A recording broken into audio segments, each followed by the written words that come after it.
What if I told you that the rise of India isn't just a geopolitical event, but a civilizational return? Because it is. For centuries, India was dismissed, fragmented, colonized, and underestimated. But now, it stands not just as a nation among many, but as an ancient force reawakening. How? Not by accident, but through 10 remarkable, often misunderstood mechanisms. 10 secrets that shape this silent superpower. Let's begin. When we speak of India today, we often frame it in the vocabulary of geopolitics, emerging power, developing economy, regional force. But to understand India through those terms alone is to misunderstand it entirely. Because India is not just a country that rose in the last 75 years. India is a civilization that never truly fell. And that right there is the first and most overlooked source of its strength. You see, when most modern nations talk about history, they go back a few centuries. They talk about kings, wars, revolutions, maybe a few philosophers. But India goes back thousands of years, thousands, into the mists of time, into epics, empires, ideas, languages, and lifeways that still live today. Not as artifacts, but as breathing realities. There is a psychological depth that comes from knowing that your people have endured, that your story didn't start with colonization or industrialization, that it began with rivers that still flow, with rituals that still echo through dawn chants, and with a worldview so vast, so sophisticated, that even now, scientists, psychologists, and seekers around the world turn to it for insight. This is not about nationalism. This is about continuity, a kind of cultural memory that outlasts kingdoms, outlasts trauma, even outlasts forgetfulness. Even during times when India was politically broken or economically looted, its civilizational heart kept beating in its stories and its songs, in the hands of grandmothers shaping wisdom into daily routines, in the festivals that made meaning out of chaos, in the resilience that taught millions how to suffer without becoming bitter, how to survive without becoming small. There is a quiet kind of power in that. A power that doesn't come from wealth or military strength, but from identity, from the calm recognition that you have been here before, in worse storms, and you did not break. Now think about that in strategic terms. Most nations, when hit by a colonizing force, lose their soul. They rebuild, yes, but often as something else, something less rooted. But India absorbed the blows and kept its essence. When foreign empires arrived, Persians, Mughals, British, they changed things, yes, but they did not erase things. They could not, because what they were up against was not merely a state, it was a civilization. That matters in the modern world. Why? Because strategic strength doesn't only come from tanks or treaties. It comes from knowing who you are so well that no external force can define you. And India's strength today comes in large part from the fact that its people are rediscovering that identity, not just intellectually, but emotionally. They're waking up to their inheritance, not just the pride of the past, but the responsibility of carrying it forward.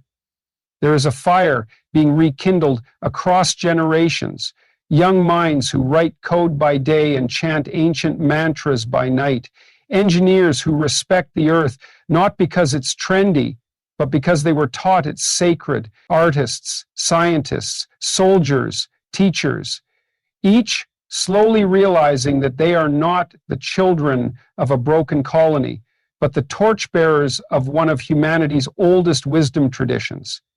And let's not make the mistake of thinking this is romanticism. This is not about nostalgia. This is strategy. Because when you draw from something older than pain, older than division, older than fear, you stop reacting, you start choosing, you stop begging for acceptance, and you begin to shape your own path. This is what makes India unpredictable on the world stage, not chaotic, but unreadable through the usual lenses. While some powers collapse from within when identity gets questioned, India folds those questions into its story. It has the muscle memory to hold paradoxes, modern and ancient, rational and spiritual, global and hyperlocal, all in one breath. And this isn't just about pride, this is about power. Because the nation that knows itself can't be broken by headlines. It can't be dismantled by economic shocks or political spin. It adapts, it absorbs, it reflects, and then it responds on its own terms. So when we ask, how did India become so powerful? We must begin here, with the civilizational core, with the unshakable reality that India was never trying to be like anyone else. It was only trying to remember who it was. And now that it remembers, it's not rising, it's returning. A return that does not shout, but speaks with the weight of centuries. A return that does not conquer with swords, but leads with stories. A return that does not erase others, but invites the world to meet an ancient soul, newly awakened. And once you realize that, you stop asking if India will succeed. You start asking how high it will rise, because its roots go deep enough to touch the sky. If you really want to understand the engine behind India's power, not the visible kind, but the kind that quietly transforms people from within, you have to look beyond what's measurable. You have to look into the unseen, into the interior spaces where a civilization nurtures the mind, shapes the soul, and teaches a kind of balance that no textbook can fully capture. India's strength has never only been about politics or power in the conventional sense. It has always been about how it educates the inner world, how it builds individuals who are rooted, reflective, and quietly determined. That power begins early, not in universities, but in homes, not through declarations, but through lived values. Children grow up not just learning what to think, but how to sit with themselves, how to observe their own thoughts, how to understand the play of emotion, action, and consequence. In many Indian households, silence is not empty, it's full. A pause isn't just a break from noise, it's space to reflect. This kind of upbringing doesn't show up in GDP or literacy rates, but it produces people who are capable of absorbing pressure, complexity, and contradiction. This is not accidental. This is the result of a deep-rooted tradition that has placed the inner life on equal footing with the outer. For thousands of years, India treated intellectual pursuit and spiritual inquiry as not just compatible, but as two sides of the same coin. While other civilizations often separated religion from science or logic from contemplation, India sought integration. The human being wasn't divided into parts. It was seen as a whole. A person could be a mathematician and a mystic, a healer and a philosopher, a statesman and a monk. That balance between outer action and inner stillness formed the backbone of India's resilience. Even under colonization, when its systems were dismembered and its people made to feel inferior, India's inner compass stayed alive. It might have been hidden, but it never disappeared. In temples, in quiet forests, in books passed down secretly, and in elders who remembered, the knowledge stayed. And when the time was right, it began to rise again, not as a relic, but as a response to modernity's emptiness. Look around today. We see countries with wealth, with technology, with influence, and yet populations starved for meaning, riddled with anxiety, depression, burnout. What India has, often without realizing it, is an immune system for the spirit. Not because it has all the answers, but because it has always known how to live with the question. It has never demanded certainty. It has cultivated depth. That is why even today, some of the most brilliant minds in science, psychology, and philosophy come to India not to lecture, but to learn. Not because India is exotic, but because it has preserved something rare. An approach to the human condition that includes discipline, compassion, curiosity, and humility all at once. A kind of wisdom that doesn't just teach you how to succeed, but how to suffer well, how to endure failure without self-destruction. how to find dignity even when the world strips you of validation. That emotional and spiritual intelligence is India's hidden export. You can't package it, you can't measure it in market reports, but it's real. It's the reason why you'll find an Indian student working 16 hours a day abroad, not complaining, because their mind has been trained not just in ambition, but in detachment from outcomes. It's why in moments of crisis, pandemics, disasters, social collapse, you often see Indian communities quietly organizing, feeding, helping, healing, not for applause, but because they've been raised to see service as strength, not sacrifice. And the strength isn't passive. It's not just about retreating inward. It's about coming back into the world with clarity, with conscience, and with a refusal to lose your humanity in the race for progress. That is why India's spiritual traditions were never about escape. They were about sharpening the mind, expanding the heart, and preparing the individual to act in the world without being consumed by it. Today, that spirit is beginning to express itself again, this time not just in monks or poets, but in engineers, coders, diplomats, and artists. You're seeing young Indians who build apps during the day and sit in silence at night, who pitch startups and still bow to their elders, who speak fluent English, yes, but also carry the rhythm of their native tongues like a second heartbeat. That combination of intellect and inwardness it's powerful, because in a world that is increasingly fast, fragmented, and anxious, India offers something different, depth, a different kind of intelligence, one that doesn't only ask, what can I build, but also, who am I becoming as I build it? That question, quiet, profound, inconvenient, is India's true strength.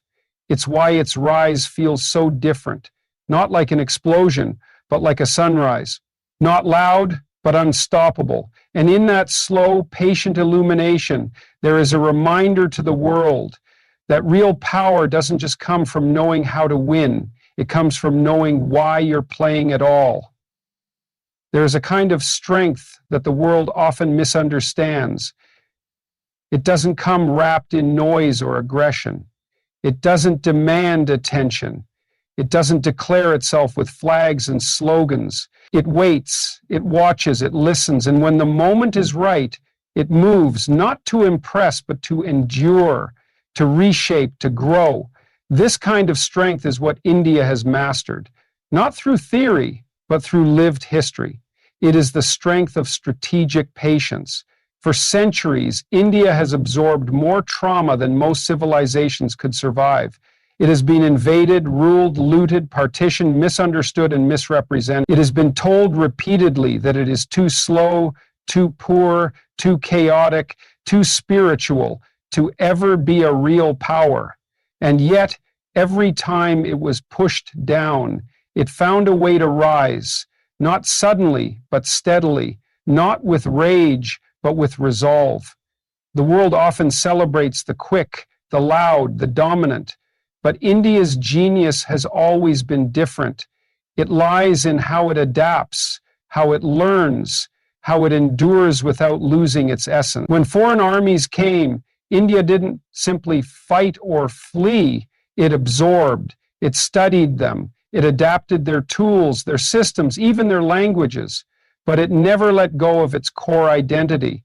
That is not submission, that is survival at the highest level. That is strategy born not of weakness, but of wisdom. Because when a civilization is as old as India, time is not the enemy, time becomes an ally. While others panic over quarters and election cycles, India thinks in generations. That doesn't mean it doesn't act, it means it acts differently, calculated, considered, and with a long memory. During colonization, while its economy was dismantled and its people starved, India didn't vanish. It reorganized itself. It kept teaching. It kept transmitting knowledge in whispers and in silence. Even when its voice was stolen, its stories lived on. Even when its hands were chained, its mind kept turning. And when independence came, India didn't emerge empty-handed.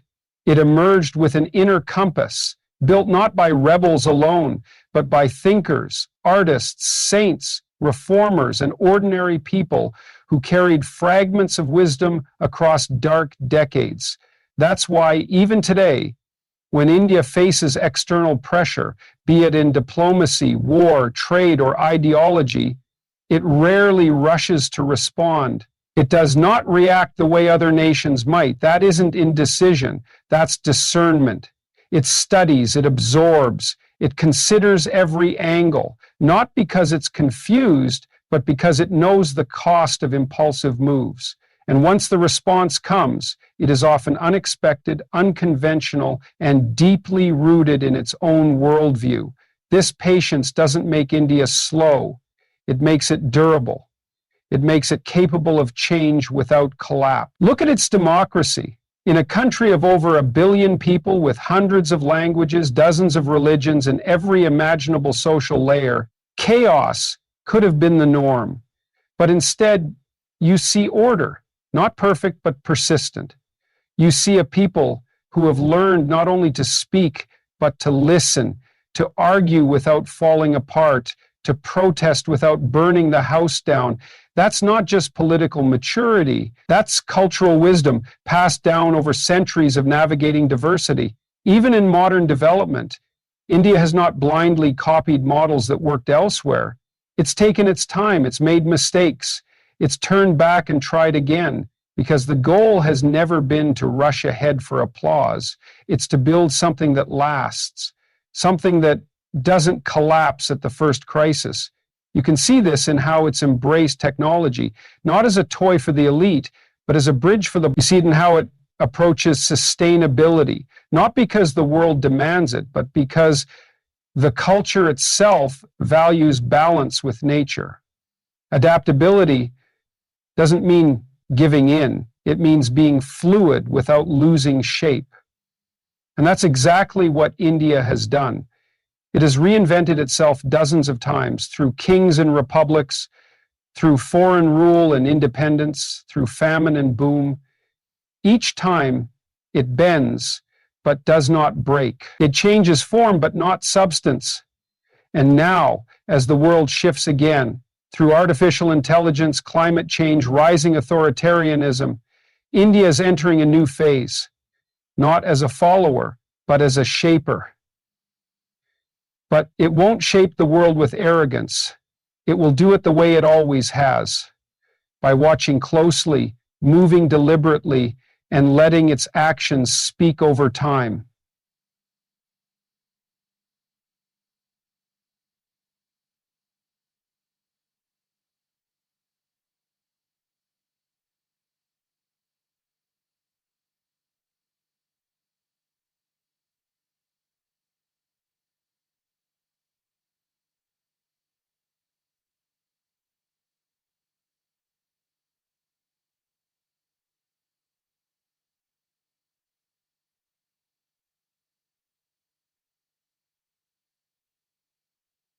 In a world addicted to speed, India reminds us that endurance is a form of intelligence, that slowness, when rooted in vision, can outlast every sprint, that adaptability is not a sign of weakness, but of profound confidence, because only those who know they can survive change are willing to change at all. And when you truly grasp this, when you understand the layers behind India's calm exterior, you stop underestimating it. You stop measuring it by the noise it makes. You start recognizing that what you're witnessing is not just growth, it's emergence, strategic, steady, inevitable. Because India does not rise like a rocket, it rises like a mountain. In a world that often fears difference and clings to sameness, India offers a radically different lesson, a quiet but powerful truth, that strength doesn't come from being one thing. It comes from holding many things together without falling apart. That unity is not the absence of difference, but the ability to carry it with grace, tension, and resilience. This is the miracle of India, not that it exists, but that it continues to exist as India in all its complexity. Think about it. Where else on this planet do 1 billion people wake up each day with entirely different languages on their tongues, different foods on their plates, different gods in their hearts, different philosophies in their minds, and still move together, still call themselves one nation? Where else does a street have a mosque, a temple, a church, and a gurdwara, all within walking distance? Not always in perfect harmony, no, but with a long-standing rhythm of coexistence. Where else does someone born in a tribal hut deep in a forest and someone born in a penthouse overlooking a metro skyline both refer to the same flag, the same anthem, the same soil as home? This isn't an accident. This is endurance. It's hard-earned, messy, and ongoing, but it's real. India has learned over centuries to live with contradiction. It has learned that being different is not something to be solved. It is something to be held. That lesson is one of India's greatest strengths in the modern age. Because the world today is fracturing over identity, belief, and background. But India has lived that challenge for thousands of years. Not always gracefully, not without wounds, but with persistence. And this diversity isn't just cultural. It's intellectual, it's emotional. In India, you can sit across from someone who believes the exact opposite of what you do and still offer them tea, still argue passionately, maybe even angrily, but without needing to erase them. That is rare. That is precious. That is power. Because it means India can process dissent without collapsing. It means India doesn't need uniformity to function. It needs conversation. Of course there are conflicts. Of course there are divisions. But the deeper truth is this: no matter how much noise rises, there is always a deeper pull back to common ground. There is something about being part of this grand experiment called India that keeps people coming back to the table again and again. Maybe it's memory, maybe it's habit, maybe it's hope, but it's real, it's alive, and it keeps the system breathing.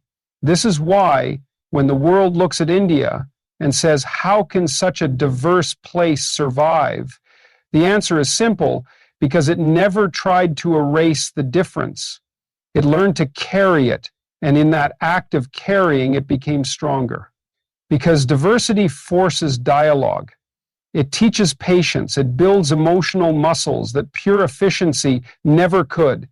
And India has used those muscles not just to survive, but to create something unique. Look at its music, where a sitar can meet a guitar, where classical ragas blend with jazz. Look at its cinema, where 5 languages might appear in the same film and no one flinches. Look at its elections, where a tribal woman from a small village can become president and a chai seller can become prime minister. That's not tokenism, that's transformation. That's the slow, deliberate unfolding of a culture that values contribution over conformity. The real magic of India is not that everyone agrees. It's that even when they don't, they still try to belong. They still try to participate. They still fight, love, work, and build under one name: India. And in a world being torn apart by polarizing ideologies, that kind of unity, messy, noisy, living, is a superpower. Because what India teaches is this: you don't have to be the same to stand together. You just have to remember that there is something more sacred than agreement: relationship, connection, the willingness to see the other not as a threat, but as a reflection of something larger than both of you. This isn't easy. It never has been, and yet India keeps doing it every single day, on its streets, in its homes, in its schools, in its families. The idea of we doesn't erase the I. It includes it. That is the subtle genius of this land: not to dissolve identity, but to braid it into a larger fabric, a fabric with many threads, each holding tension, each bringing color, each needed. And it's that very fabric, resilient, complicated, beautiful, that the world is beginning to notice. Because power today doesn't just come from dominance, it comes from coherence, from the ability to hold chaos without collapsing. And if there is one place on earth that understands how to do that, not in theory, but in daily life, it is India. So when we ask, why is India becoming powerful? The answer is not just in its economy or its technology or its politics, it's in its people. Their ability to live side by side across centuries and differences without giving up on the idea of each other. Because in India, diversity is not a problem to fix. It is a strength to protect. And unity is not something given. It is something created again and again with patience, with friction, and with love. So now the question is no longer how India became powerful. The real question is, what will you do with that power? Because the strength of a nation is not just in its history. It's in the hands of its people, in your voice, your discipline, your courage, your choices. India didn't rise overnight. It rose because generation after generation chose to carry something greater than themselves. And now it's your turn. If you're a student, don't just chase marks, chase meaning. Learn not just for a job, but for your country. If you're a creator, don't just go viral, go deep. Build narratives that make the world take India seriously. If you're a leader, remember, real leadership isn't about control. It's about conscience. Be firm but fair. Be rooted but visionary. And if you're an ordinary citizen, remember, there is no such thing as just an ordinary Indian.